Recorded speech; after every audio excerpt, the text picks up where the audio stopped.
Bonjour à tous et à toutes et bienvenue sur le Renard littéraire.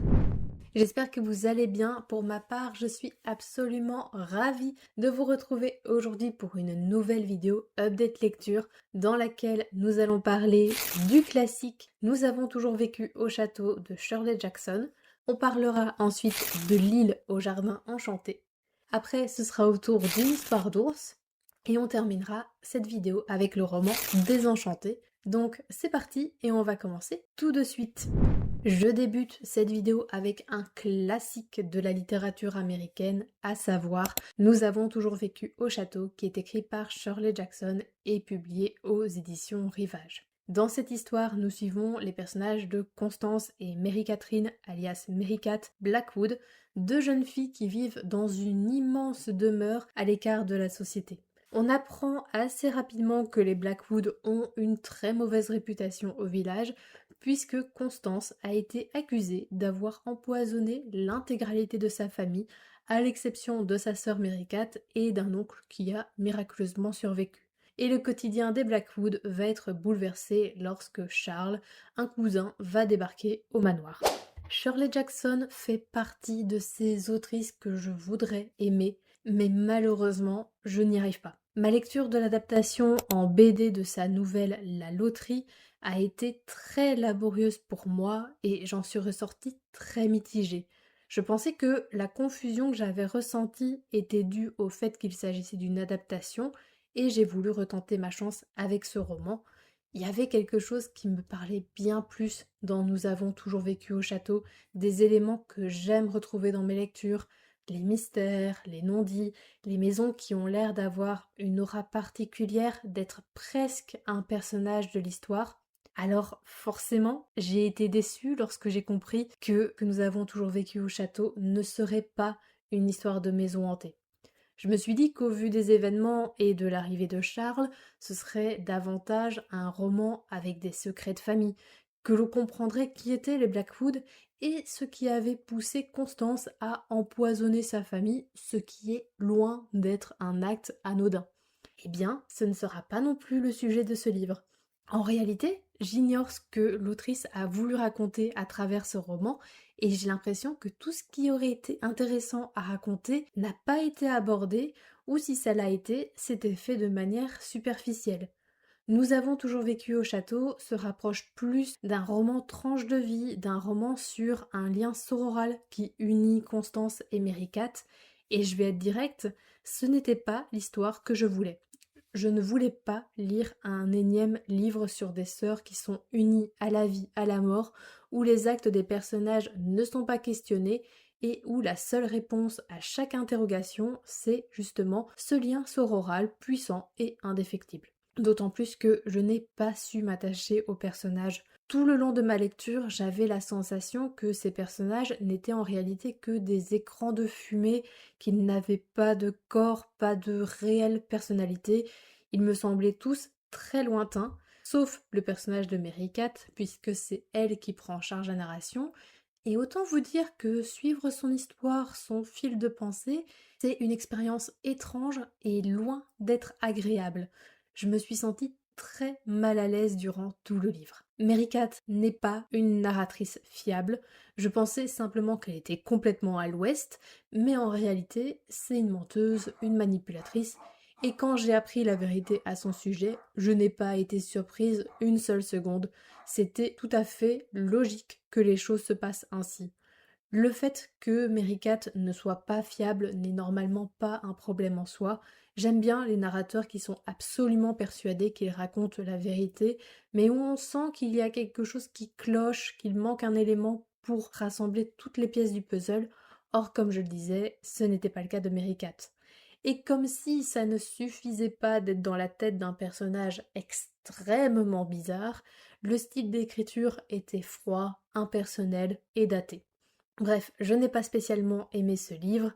D'ailleurs, je vois que je lui avais donné la note de 13 sur Livre Addict quand je l'avais terminé parce que j'avais pensé ne pas avoir fondamentalement détesté ce livre et j'avais la sensation de nager un petit peu dans un épais brouillard. Je ne modifie jamais les notes que je donne, mais vous voyez que le temps a fait son œuvre, et en parlant de ce livre à froid, je vois bien que je ne lui trouve pas de réelle qualité. Je poursuis avec un roman de cosy fantasy qui m'a réchauffé le cœur alors qu'il pleuvait à verse depuis plusieurs jours. L'île au jardin enchanté, écrit par Sarah Besdurst et publié aux éditions Bragelonne. Dans ce roman, nous suivons l'histoire de Terlu, une jeune bibliothécaire qui a été changée en statue pour avoir fait usage de la magie, ce qui est totalement illégal dans cet univers. Et alors qu'elle pensait passer le restant de ses jours enfermée dans une salle de lecture déserte sous sa forme de statue, Terlu va se réveiller sur une île totalement délivrée de sa condition. Là-bas, elle va faire la rencontre de Yarrow, l'unique occupant de l'île et également jardinier, puisque cette île regorge de serres magiques contenant des plantes et des fleurs toutes plus merveilleuses les unes que les autres. Sauf qu'un étrange mal a envahi l'île et les serres sont détruites les unes après les autres. Terlu n'a pas d'autre choix que d'utiliser à nouveau la magie si elle veut sauver ce magnifique endroit. Si vous avez l'impression que certains éléments du résumé, mais aussi de la couverture ne vous sont pas inconnus, c'est parce qu'il s'agit d'une nouvelle histoire se situant dans l'univers de La Petite Boutique au Sortilège que j'avais lu à la fin de l'année passée. Moi qui n'attendais absolument rien de ce livre, je l'avais adoré et je l'avais même mis dans mes mentions honorables de mon bilan annuel. Eh bien, je peux vous dire que j'ai encore plus aimé L'île au jardin enchanté. Je ne vais pas vous refaire le laïus habituel sur le fait que ce que j'adore dans la cosy fantasy, c'est cette narration qui ressemble aux jeux vidéo où les personnages réalisent différentes petites choses dans le but de réussir un grand objectif. Dans La Petite Boutique au Sortilège, l'héroïne va créer plusieurs types de sorts pour améliorer la vie des habitants de son île et lui redonner son charme d'antan. Ici, Terlu va chercher comment réparer les fissures des serres, comment réparer certains systèmes qui déraillent, etc. Et tout ça dans le but de rendre à nouveau les serres autonomes et de sauvegarder les milliers d'espèces de plantes et de fleurs qu'elles abritent. Et c'était encore une fois très satisfaisant. Et contrairement à son prédécesseur qui a un petit peu cumulé les intrigues secondaires à la fin du livre, là, l'île au jardin enchanté va droit au but et on n'a pas de longueur et cette sensation que la fin ne veut jamais arriver. Ce que j'ai aussi beaucoup aimé, c'est le fait que l'aspect cosy soit offert par le jardinage, par l'exploration, par le fait de se retrouver à deux ou en famille. Ici, il n'est pas question de café, de librairie, de boissons chaudes. Alors certes, on a des gâteaux au miel et des plats à base de légumes qui m'ont fait saliver, mais toute l'ambiance qui ressort de ce roman n'est pas basée uniquement sur ça. Je trouve que ça change, que ça apporte un vent de fraîcheur sur un genre qui est peut-être assez récent, mais qui est déjà très codifié. L'histoire était top, l'ambiance aussi, et vous savez aussi ce que l'autrice avait super bien travaillé, ses personnages. Je vous avais déjà parlé de Terlu dans ma vidéo de bilan de mi-année, je vous avais dit que c'était mon personnage préféré de la première partie de l'année, et pour cause, Terlu, c'est un personnage terriblement attachant. Elle est gentille, lumineuse, généreuse, elle aurait pu être amère et cynique quand on voit ce qu'elle a vécu, mais non, elle a encore le cœur sur la main et décide de voir ce qu'il y a de positif dans l'humanité, et j'ai un faible pour les personnages gentils qui vont toujours de l'avant. Yarrow aussi, c'est un petit sucre, il ne s'exprime peut-être pas aussi facilement que Terlu, mais il sait montrer aux gens qu'il les aime et qu'il fait attention à eux. Ils ont fait fondre mon cœur, j'ai adoré les suivre pendant ces 400 pages. Donc si vous voulez de la cosy fantasy douce mais pas niaise avec des personnages attachants, je ne peux que vous conseiller de découvrir L'île au jardin enchanté, mais également les autres titres de l'autrice. Je poursuis cette update lecture avec Une histoire d'ours d'Eowyn Ivy qui est publiée aux éditions Gallmeister. Dans ce roman, nous suivons l'histoire de Birdie, une jeune femme vivant seule avec sa fille Emmeline en Alaska. Birdie a une vie plutôt classique, mais elle doit continuellement se battre contre ses démons, l'alcool, la drogue, les soirées à n'en plus finir où elle laisse Emmeline, qui a à peine 5 ou 6 ans, se débrouiller toute seule. Et forcément, Birdie rêve d'autre chose. Elle veut pouvoir profiter d'une liberté absolue et être bien plus présente pour sa fille. Alors lorsqu'elle fait la rencontre d'Arthur, un homme calme et taciturne, elle en tombe directement amoureuse et s'installe avec lui au milieu de la forêt. Toutefois, Birdie ignore absolument tout de la véritable nature d'Arthur. Ça fait des années que j'ai envie de découvrir le travail d'Eowyn Ivey. Il y a quelque chose qui m'appelle dans ses œuvres et lorsque j'ai vu Une histoire d'ours à la bibliothèque, vous vous doutez que j'étais ravie et quand j'ai vu qu'il était édité par Gallmeister, je n'ai pas hésité une seule seconde avant de l'embarquer avec moi. D'autant plus que depuis le début de l'année, j'essaye de trouver un roman de nature writing de qualité et j'avais bon espoir que celui-ci réponde à tous mes critères et qu'il puisse enfin briser cette boucle infernale qui a commencé avec Là où chantent les écrevisses et continuer avec ce qui est toujours à l'heure actuelle ma pire lecture de l'année, le très décevant Je pleure encore la beauté du monde. Je pense que ce roman a relevé le niveau, même si je lui ai trouvé plusieurs défauts qui font que c'est une bonne lecture, mais pas une excellente lecture. On va commencer par parler de l'histoire de Birdie et d'Emmeline, cette envie de liberté et d'ailleurs, c'est quelque chose qu'on retrouve assez souvent dans les romans, mais contrairement à d'autres récits, aucun événement dramatique ne va pousser Birdie à tout quitter pour s'installer au cœur d'une forêt de l'Alaska, loin de toute civilisation, et ça, c'est vraiment appréciable. Ce qui fait tout le sel du roman, je dirais, c'est justement son cadre. Si vous avez envie de vous évader dans une forêt dense où la nature est à la fois merveilleuse, réparatrice, mais également dangereuse et imprévisible, vous trouverez exactement ce que vous êtes venu chercher. J'avais l'impression d'évoluer avec ces personnages dans cette région particulière du globe. J'avais cette sensation d'être revenue à l'essentiel, de devoir me contenter de ce que la nature avait à offrir, tant pour se nourrir que se loger, etc. C'était une sensation très déroutante au départ, mais au fil de ma lecture, j'ai trouvé ça apaisant. D'autant plus que l'autrice a très bien décrit cette sensation lorsque les journées paraissent si longues que le temps semble ralentir. Je me sentais bien dans ce récit, j'avais commencé à espérer que Birdie pourrait vivre en paix, loin de ses démons, mais forcément vous vous doutez qu'au vu du résumé, les choses n'allaient pas être si simples pour Birdie puisque cette tranquillité est factice et que rapidement la réalité la rattrape. Je vous en dirai pas plus pour pas vous spoiler, mais c'est là qu'apparaît selon moi le plus gros défaut du livre, c'est que à aucun moment la narration n'a décollé. Tous les événements ont été racontés avec un ton égal, comme si tout avait la même importance, la même intensité. Et spoiler alerte, c'est pas le cas, et ça a même gâché un moment assez tragique de l'histoire parce que je n'arrivais pas à ressentir quoi que ce soit. Je pense sincèrement que l'histoire aurait été encore meilleure et plus agréable à découvrir si la narration n'avait pas été aussi distante. Je dis pas qu'il aurait fallu qu'un personnage prenne en charge la narration, au contraire, mais l'autrice aurait pu s'impliquer davantage dans le destin des personnages, leur donner un peu plus de corps. Parce qu'au final, on sait assez peu de choses sur eux. J'ai encore tellement d'interrogations vis-à-vis du personnage d'Arthur, de ce qu'il a pu vivre ou ressentir, et c'est quelque chose qui me laisse sur ma faim. Néanmoins, ça reste un beau récit sur le désir d'émancipation, de liberté et sur le pardon.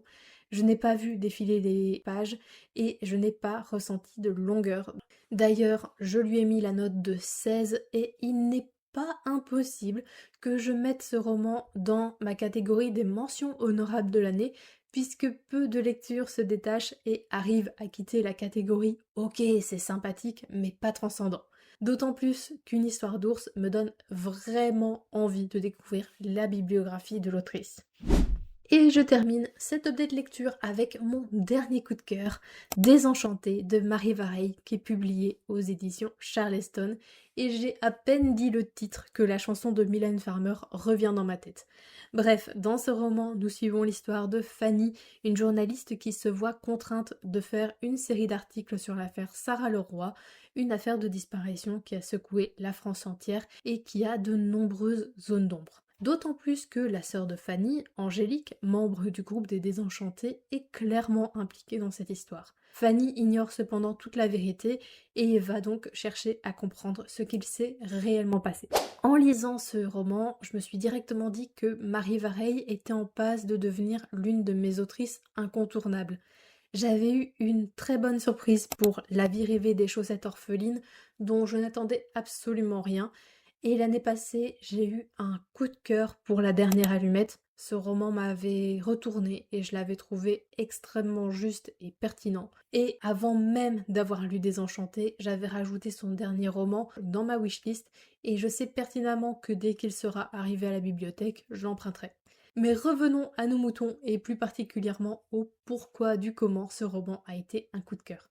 Tout d'abord, j'ai adoré l'intrigue et ce que j'ai préféré, c'est que j'ai été menée en bateau alors que j'étais persuadée d'avoir tout compris, d'avoir repéré tous les indices.